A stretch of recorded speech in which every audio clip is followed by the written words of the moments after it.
This is not fun, but it helped me get from the skinniest I've ever been in my life to the most jacked I've ever been in my life and my personal dream physique. If you don't know who I am, my name is Jackson Vitsakis. I completely transformed my own life from going a complete degenerate route, ruining my life, doing all the negative habits, and completely flipped my life around into a gym owner, a business owner, owning 2 businesses, completely transformed my physique and became a pretty good boxer as well, having my first fight very soon. And I help men just like you achieve the same results I did. I've got a few testimonials that may be at the end of this video from other young men that have helped just like you. Let's get into the video. I've got the trusty whiteboard out. There's 3 main points I'm gonna go over on how I went from super skinny to super jacked super quick. And we're gonna start off with the Warrior Protocol. The Warrior Protocol is just a fancy way of saying you need to train fucking hard if you wanna get good results. I've got a perfect story that kind of puts this into a visualization for you.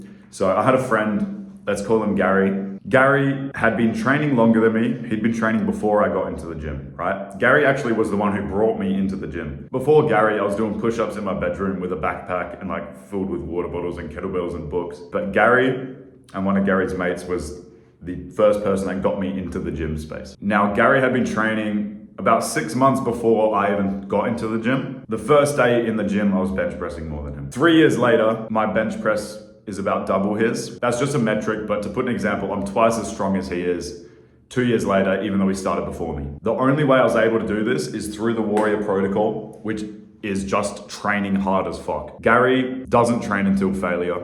Gary is scared of overtraining. Gary doesn't train consistently. And honestly, like Gary's just a bit of a bitch overall. He's got that weak mindset. He's one of them science-based lifters. If you're a science-based lifter, please get off the channel. Gary had 3 fundamental beliefs that we need to destroy right now. Overtraining, overanalysis, and he was sculpting the pebble. So we'll start with overtraining. Gary believed that he was training too hard. Now, I was training twice as hard as him and believed I wasn't training hard enough. And that's where I got my results. Some of the most effective, most dangerous people in the world believe that they're not doing enough. And some of the weakest people, the laziest people in the world believe that they're doing too much. You are gonna know when you're overtraining. I promise you, you'll know. And it's not gonna be in the first year of your training experience. You're not even gonna get close to knowing where your limit is in your first year. There is fighters and MMA fighters and professional weightlifters that train 2-3 times a day. And Gary was scared of training over 5 times a week. He thought that if his muscles were sore, it's not gonna be as effective because he's not gonna get as heavy as a bench press in. Any exercise is better than no exercise. Any amount of work is better than no amount of work. And that's what Gary didn't understand. And that's why I overtook him, because he stopped when he was tired and I didn't. You're not overtraining. You're probably just having a cry and making excuses. When you start getting like physically sick and mentally handicapped, that's when you can say, yeah, I'm overtraining. And don't let yourself think that. Let somebody else tell you that. And not your mum. Your mum's gonna say you're overtraining, like if you go 3-4 times a week. She's gonna say you're doing too much. If you even mention that your muscles are sore, she's gonna be, oh, just have a rest, baby. Just chill out, baby. Like, just chill out, man. Don't listen to your mum about training unless she's more jacked than you. Don't listen to anyone who is not where you want to be. That's a great takeaway from this, because I almost listened to Gary a couple of times. Overanalysis. Gary was a chronic overthinker. Gary also overanalyzed everything he did in the gym. Every time he went to do a set, for example, you know what a bench press is. He went to do a bench press. Anytime I went on the bench, even though I'm lifting more than him, he tried to analyze what I was doing. Hey dude, you gotta tuck your elbows in and do this form, and it's not gonna be as effective if you don't go slower on the way down and like a little bit more tempo on the hypothesis. Gary, I'm benching twice your weight in half the time it took you to get to your weight. Gary was thinking too much. Physical sports, you need to shut your brain off a bit and honestly just shut the fuck up and train hard. Action is going to beat overanalysis any day of the week, especially in your first year of training. Don't overanalyze shit. Just do the work, keep pushing the weight. Eventually, there's obviously a point where you're ego lifting, but it's not going to make a difference if you tuck your elbows in an extra 4 degrees. It's not going to ruin your gains, especially if you're going to compromise 4 extra sets of training to do so. Cross that shit out. Sculpting the pebble. This is a big one. Gary is on a chronic roller coaster. The roller coaster Gary is on is Oh, I'm gonna bulk now. Oh, I'm gonna cut now. Oh, I'm gonna bulk now. Oh, I'm gonna cut now. Oh, I'm gonna bulk now. I'm gonna cut now. He always stays at the same point because he cuts before he even makes enough progress because he's scared of getting too big. And then he bulks until he gets self-conscious and then cuts again. And then bulks till he gets self-conscious, then cuts again. What he's doing is sculpting a small physique. He's getting really fancy and shiny with his movements. What Gary does is starts doing focused preacher curls, massive eccentric lifts. These are probably big words. So he focuses on really small muscle groups when he's not even got the main size. He's sculpting a pebble instead of building a boulder, building mass to then sculpt from. He's sculpting a small physique. That's what you do when you're fucking Mr. Olympia. You start focusing on the tiny muscle groups, the long head of your bicep, all this bullshit. You do not focus on that when you're starting out. You focus on gaining the size, gaining the frame, and then you start sculpting from the boulder. Sculpt the boulder, not the pebble. You're a pebble when you start. You are so small. There is no point in focusing on your bicep veins when you start because you're gonna get fat and you're gonna get big and you need to gain size first before you can even focus on that. Otherwise, you're just gonna look like skinny and shredded like these like sexy TikTok boys. It's not attractive and it looks weak. Do not sculpt the pebble, sculpt the boulder. Failure. If you are stopping your exercises before you reach a point of failure, if you are stopping anything you do before you reach a point of absolute failure, you can't even move forward, you can't even push F, you tried your best, you are not training hard enough. You need to reach a point. Bench press is a perfect example of this because you all know what that means.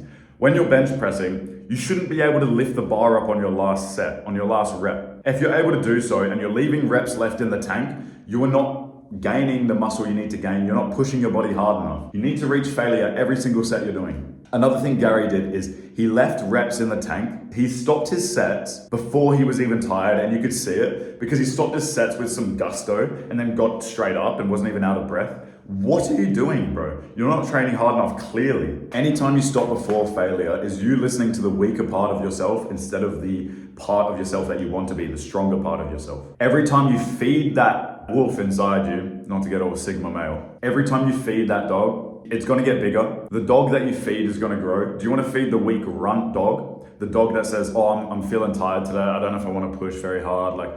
I'm getting, my muscles are kind of sore today. Or do you wanna feed the dog that's like, nah, fuck it, let's go, let's push.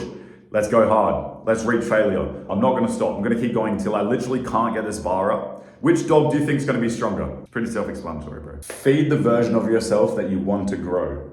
Keep giving that version of yourself what it's asking for. Every time I go on a run, I got two voices in my head. One saying, yeah, it's time to kick back a bit, bro. We can hit a 3K. You've done a lot of work today. We can go 3 kilometers and head home. That's sweet. There's another version of myself that's like, you've done 10Ks in 53 minutes. I bet you could do it in 50 if you push hard enough. That's the version of myself that I want to feed because that's my strongest self. If you keep feeding this weaker version of yourself, if you keep stopping before failure, that is the version of yourself that's going to manifest, that's going to become true, that's going to show itself in reality. Do you want that? Or do you want to be the version of yourself that's saying, nah, let's keep pushing. I'm going to keep pushing. I'm not going to stop. I'm going to go. I'm going to go. I'm going to go. I'm going to get strong. Because I want to feed that version of myself. And I do that every single day I train. Reach failure every single day that you train, at least on every exercise that you do. At least once, minimum. There's some science behind this as well, if you want to get fancy, but we talk about that in our school community, like all the genuine science-based side of lifting, where we help young men like you gain muscle super quick. So if you want to join that, it's free. One of these links, you can text me on Instagram as well if you want. Last one today, force feeding on a bit of an angle. This one's super important. A lot of people that try to bulk, especially you skinny guys, first of all, don't track your calories, but we'll get into that later. I teach you how to do that in my school community. But a big thing is you don't eat until you're so full that you feel like you're gonna vomit. Listen, there's ways around this as well, eating more calorie dense foods. But the best thing you can do is the one more spoonful technique, one more spoonful. Anytime you feel like you're so full that you can't eat anymore, just go one more spoonful of tuna and rice, one more spoonful of chicken and broccoli, one more spoonful. And then once you've had one more, have another. One more spoonful. Bro, I've already done 3 more spoonfuls. I feel fucked up. One more spoonful. Feeding yourself is one of the craziest, most intense parts of training because it's something you have to do 3 to 4 times a day, every single day. You don't train 3 to 4 times a day, every single day. But you have to feed yourself like the version of yourself that you want to be, which is the version of yourself that runs on about 4,500 calories. When you start, a lot of skinny guys think this way, and I've said it before. Oh, I'm eating, I eat so much, bro, you don't even understand. I fucking understand, all right? I was just like you, and I thought the exact same thing. Oh, I'm eating so much, man. This is what I used to say. I'm eating so much, my mum says I eat so much. My sister's always complaining because I'm eating all the food in the fridge. Skinny guys think this way because they eat so much at once and then don't eat for the rest of the day, or they eat so much at dinner time because they've been snacking all day. They haven't been having massive meals 3-4 times a day. If you want to actually get big, you have to force feed yourself one more spoonful technique at least 3 times a day. This is honestly the hardest, ugly truth of training is the diet side of things. Your next meal, try the one more spoonful technique. As soon as you're feeling full, as soon as you feel like you can't eat anymore, have one more spoonful. That's literally gonna stretch your gut out so that you can fit more food in it. That's the feeling that you get when you're way too full, and that's why you can't fit more calories in, is because your gut's tight at the moment because it hasn't had that much food in it. The more you feed your gut, the bigger it kind of stretches. The more food you can fit in it, the bigger you're gonna get. The more size you're gonna get, the bigger your frame's gonna be. I hope that makes sense. Try the one more spoonful technique today. If you want the workout plan that I personally used and all the information that we've gone through today in a bit more of a concise, compendious manner, feel free to join the school community. It'll be the first link in the description. I've also got a free workout plan in there called the Polarized Split. Shout out to Polarize, which is my business that we help young men just like you gain 7 kilos of muscle super speed, quick, fast, because I've done it before myself and I've helped other young men like you do it. And you're gonna need that if you actually wanna make progress and not end up like Gary. Gary's weak and he's been training a long time and wasting a lot of time. So if you don't wanna end up like Gary, you need to join Polarize and sort out the Polarized Split, which I can send you when you join. That's all for today. Join the school community below. See you later. Hope that helped.